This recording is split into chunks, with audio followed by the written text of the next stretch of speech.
Hey mate. Just tell us what morale's been like since the match on Sunday. Obviously it was a disappointing result.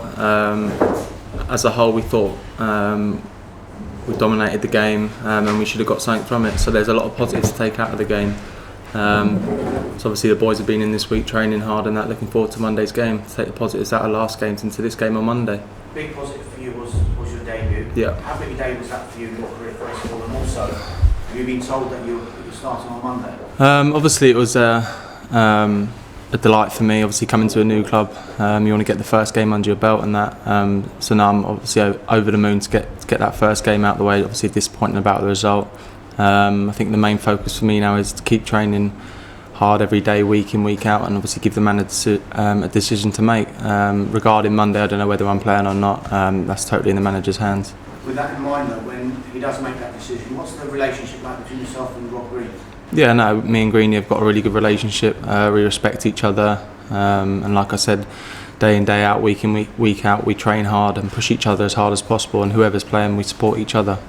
I know you've spoken about this before, but you did have that chance to join Liverpool. Since that happened, has there been any part of you that's regretted not going there? No, not at all. Obviously I spoke to both managers before I come to the club and that, and everything the gaffer said to me here I liked, and obviously that's why I'm here now. I don't regret any decision that I've made up to now. No. Can you give us an idea of the role that Harry Redknapp's played since you've joined here?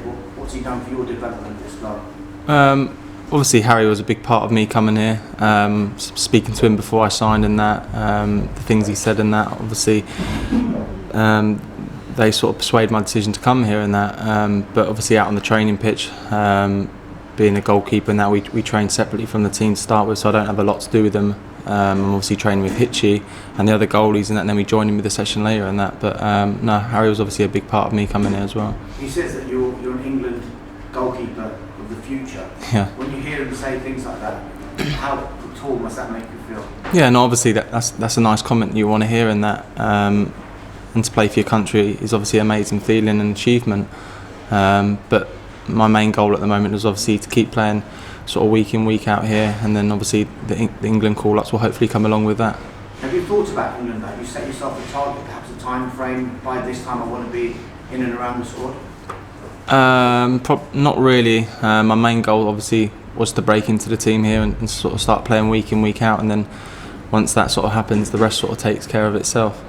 Once you've looked back on the Liverpool game, what have you and the defence have spoken to each other about what happened on that day and how you can correct it on Monday? What kind of things were you talking about? Yeah, no, we've had a few team meetings obviously following the game on Sunday. There wasn't obviously loads to talk about because obviously I said we dominated the game in that, but a couple of the times when we conceded the goals we switched off, and you can't afford to do that in the Premier League. But we've had a few meetings, like I said, and everything's been put to bed, and we're going to move on now and take it into Villa. Since the full-time whistle on that game, there's been a big row concerning Harry Redknapp and adults row. Have you spoken to either men about it, or what's been the mood like around? I haven't done, no. That's sort of nothing to do with me, that's to do with them. I think the main focus on the squad is obviously Monday's game against Villa. We've been obviously training and leading up to that, and hopefully going to put in a good performance Monday. Has it distracted anything? No, not at all. Not at all. The whole team's been focused and hasn't affected anyone at all. And not been a talking point between the players? No, not at all. Not at all. And what about Adel himself? Has he been training, and has he looked during training? He's been out there a few times. He's had an illness the last couple of days as well, so we haven't seen much of him. But when he's been out there, he's been good. Brilliant. Thank you. Thank you. Any more broadcasts? It's not food poisoning, is it? What the stuff? I don't know. You'll have to ask him. He said he's not very happy with the food in the canteen. Is it up to scratch?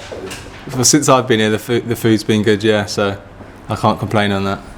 Is it a worry that the code of what goes on in the dressing room stays in the dressing room has been broken? Would you say that again?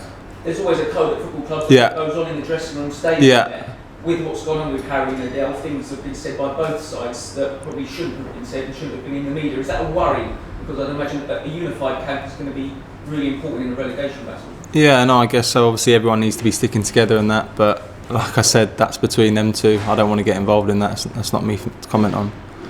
Is this something you can joke about yet with within the camp, Alex, about the weights and things? Yeah, we've had a few sort of laughs here and there and that, but obviously Adele doesn't take anything to sort of heart, and we just move on with it. And like I said, we're just preparing for Monday's game to get a result. And what have you made of Aston Villa this season? They've sort of been up and down, but in the Premier League, obviously, every individual game's a tough game, and sort of anything can happen, as you can see, like what happened on Sunday and that. So we've prepared right again for Monday, and we're looking forward to getting that game underway. They've lost 4 in a row. Yeah. Is this a good time to face them, or is it a difficult time? Yeah, no, obviously it's a good time with the results, how they've been going and that. But we've been doing everything we can on the training pitch. And obviously, like I said, there's a lot of positives to take from last Sunday's game that we can take into Monday's game.